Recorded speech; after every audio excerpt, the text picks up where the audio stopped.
Welcome to Tech and Graphics Master. আসসালামু আলাইকুম বন্ধুরা। আমরা যখন বিভিন্ন রকমের ফটো তুলি, আমাদের ফটোতে পর্যাপ্ত পরিমাণ আলো না থাকার কারণে কিংবা আমাদের মোবাইলে অথবা ক্যামেরাতে পর্যাপ্ত পরিমাণ রেজুলেশন সেটিং করা না থাকার কারণে আমাদের ফটোতে প্রচুর পরিমাণ নয়েজ আসে। আর এই নয়েজগুলা রিমুভ করার জন্য ফটোশপে আমাদেরকে অনেক সময় ব্যয় করতে হয়। আজকে আমি আপনাদেরকে দেখাবো জাস্ট এক ক্লিকের ভিতরে কিভাবে একটি প্লাগইনস এর মাধ্যমে আপনি আপনার নয়েজ যুক্ত ফটোকে কিভাবে একবারে স্মুথ করে ফেলবেন। তো চলুন আমি একটি নয়েজ যুক্ত ফটো আমার ফটোশপ 7.0 তে ওপেন করে নিলাম। তো গাইজ, আমি ফটোশপে একটি ফটো ওপেন করে নিয়েছি। আপনারা দেখতে পাচ্ছেন এই ফটোটিতে পর্যাপ্ত পরিমাণ নয়েজ আছে। তো এই ফটোটিকে আমি জাস্ট এখান থেকে ফিল্টারে ক্লিক করব, ফিল্টার থেকে ইমেজ, এবং এখানে ক্লিক করে এখানে যেই কালারটা আছে কালারটা থাকবে 10%, এবং উপরের যেটা আছে এটাও থাকবে 10%, এবং এখানে এটাকে আপনি আপনার ইচ্ছা মতো বাড়িয়ে কিংবা কমিয়ে নেবেন আপনার নয়েজ অনুযায়ী, ঠিক আছে। আর নিচে এখানে রাখবেন 5 এবং এখানে রাখবেন 5, সবগুলাতে নিচের এই দুইটাতেও 5 রাখবেন, এবং এখানে রাখবেন অটো, এবং এখানে রাখবেন ডিফল্ট। ওকে। তো দেখতে পাচ্ছেন বন্ধুরা, আমার আগের ফটোটি এটা, এবং আমার এই প্লাগইনসটা ব্যবহার করার পরে আমার আউটপুট দিয়েছে এই ফটোটা। ওকে। আমরা এখন ওকে বাটনে ক্লিক করব। বন্ধুরা দেখতে পাচ্ছেন আমার ফটোটা কি পরিবর্তন এসেছে। তো এই প্লাগইনসটা আপনারা কিভাবে আপনার ফটোশপে অ্যাড করবেন আপনাকে সেটা দেখিয়ে দিচ্ছি। তো আমি এর আগে আমার প্লাগইনসটা ডিলিট করে নিচ্ছি।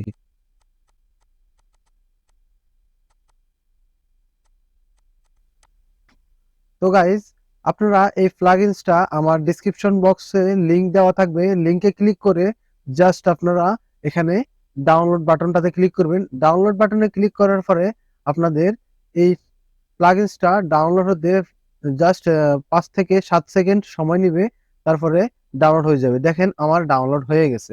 এখন আমি এটাকে কিভাবে ফটোশপে অ্যাড করব আপনারা জাস্ট দেখতেই থাকুন। তো আমি জাস্ট এটাকে রাইট ক্লিক করে কপি করতেছি। এই যে কপি করলাম, কপি করার পরে দিস পিসিতে চলে যাব। দিস পিসি থেকে লোকাল ড্রাইভ সি যেটা আছে এটাকে ওপেন করব। ওপেন করার পরে এখানে প্রোগ্রাম ফাইল এটাতে ক্লিক করব। এটাতে ক্লিক করার পর আমরা যাব অ্যাডোবি ফোল্ডারে। এরপরে আপনি অ্যাডোবি যতগুলা সফটওয়্যার ব্যবহার করেন না কেন সবগুলা সফটওয়্যারের ফোল্ডার এখানে চলে আসবে। তো আমি অ্যাডোবির একটা সফটওয়্যারই ব্যবহার করতেছি, অ্যাডোবি ফটোশপ 7.0। আমার এখানে অ্যাডোবি ফটোশপ 7.0 চলে এসেছে। আপনাদের এখানে যতগুলা অ্যাডোবির ফটোশপ ব্যবহার করেন, যতগুলা ভার্সন ব্যবহার করেন, সবগুলো এখানে চলে আসবে। তো আপনি যেটাতে এই প্লাগইনসটা অ্যাড করতে চাচ্ছেন ঠিক সেই ফটোশপে ক্লিক করবেন। আমি ফটোশপ 7.0 তে ক্লিক করলাম। ক্লিক করার পরে এখানে প্লাগইনস যে লেখাটা আছে, যে ফোল্ডারটা আছে এটার উপর ক্লিক করবেন। এটার উপর ক্লিক করার পরে এখানে ফিল্টার্স এখানে ক্লিক করবেন। এখানে ক্লিক করার পরে আপনি জাস্ট এখানে ব্ল্যাঙ্ক জায়গায় রাইট ক্লিক করার পরে এখানে পেস্টে ক্লিক করবেন। পেস্টে ক্লিক করার পরে এখানে কন্টিনিউতে ক্লিক করবেন। ওকে। তো কন্টিনিউতে ক্লিক করার পরে দেখতে পাচ্ছেন আমাদের এই যে নয়েজার প্রফেশনাল এই প্লাগইনসটা চলে এসেছে, এখানে অ্যাড হয়ে গেছে। এখন আমরা এখানে ফটোশপে ক্লিক করব। ফটোশপে ক্লিক করার পরে এখানে আমাদের যে কোনো একটি ফটো, এখানে যে নয়েজ যুক্ত ফটো আছে ওই নয়েজ যুক্ত ফটোকে এখানে আনবো। আনার পরে আমরা এই যে দেখতে পাচ্ছেন এই ফটোটাতে হিউজ পরিমাণ নয়েজ দেখা যাচ্ছে। তো এই নয়েজ গুলা রিমুভ করার জন্য জাস্ট এখানে ফিল্টারে ক্লিক করবেন। ফিল্টার থেকে এখানে ক্লিক করবেন, এখান থেকে নয়েজের প্রফেশনাল এই প্লাগইনসটাতে ক্লিক করবেন। ওকে। তো আপনারা যদি ফটোশপ ওপেন রেখে এই প্লাগইনসটা অ্যাড করেন এবং পরে প্লাগইনসটা ইউজ করতে যান, তাহলে এই সমস্যাটাই পড়তে হবে, আপনার প্লাগইনসটা কাজ করবে না। এই জন্য আপনাকে কি করতে হবে, ফটোশপটা একবার ক্লোজ করতে হবে। ক্লোজ করার পরে ফটোশপটা নতুন করে ওপেন করতে হবে। নতুন করে ওপেন করার পরে দেখবেন আপনার এই ফটোটা আবার এখানে নিয়ে আসবেন। এখানে নিয়ে আসার পরে দেখবেন যে আপনার এই প্লাগইনসটা কাজ করতেছে। জাস্ট এক ক্লিকের ভিতরে আপনার সবগুলা নয়েজ উধাও করে দিবে। ওকে। তো এখানে আমরা ফিল্টারে ক্লিক করব। ফিল্টার থেকে এই যে এখানে ক্লিক করব।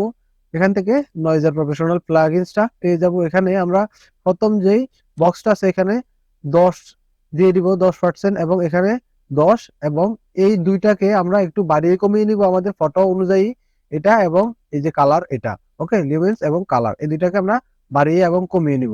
এরপরে আমরা এখান থেকে লিউমেন্স এবং কালার এই দুটাকে 5% এবং 5% রাখবো। এরপরে এখান থেকে শার্পনেস এবং কালার এই দুটাকে 5% 5% করে রাখবো। ওকে, আর এখান থেকে আমরা রাখবো অটো এবং এখানে রাখবো ডিফল্ট। এরপরে আমরা এটাকে বাড়িয়ে কমিয়ে দিয়ে আমরা দেখবো যে আমাদের ফটোটা এখানে আউটপুট দেখাবে। আমরা দেখবো যে আমার ফটোটা কিরকম হচ্ছে। আমার ফটোটা যদি ভালো হয় তাহলে আমরা বাড়িয়ে কমিয়ে যেভাবে রাখলে ভালো হয় ঠিক সেভাবে রেখে আমরা এখান থেকে ওকে বাটনে ক্লিক করব। ওকে, তো আমি ওকে বাটনে ক্লিক করতেছি। দেখতে পাচ্ছেন আমার কি ফটো কি হয়ে গেছে। তো গাইস দেখতে পাচ্ছেন আমার ফটোটা খুবই স্মুথ হয়ে গেছে। আর আপনারা আপনাদের যে কোনো ফটোকে এভাবে নয়েজার প্রফেশনাল প্লাগইনসটা দিয়ে স্মুথ করে নিতে পারেন জাস্ট ওয়ান ক্লিকের ভিতরে। আমি আপনাদেরকে দেখানোর কারণে একটু বেশি সময় লেগেছে। আপনারা যখন ইউজ করবেন তখন আপনাদের 2 থেকে 3 সেকেন্ডের ভিতরে আপনারা যে কোনো ফটোকে নয়েজ রিমুভ করতে পারবেন, খুবই স্মুথ করতে পারবেন এই প্লাগইনসটা ব্যবহার করে। ওকে, তো গাইজ আজকের মতো এখানে বিদায় নিতেছি। ভালো থাকবেন, সুস্থ থাকবেন, দেখা হবে নতুন কোনো ভিডিওতে। ততক্ষণ পর্যন্ত ভালো থাকবেন।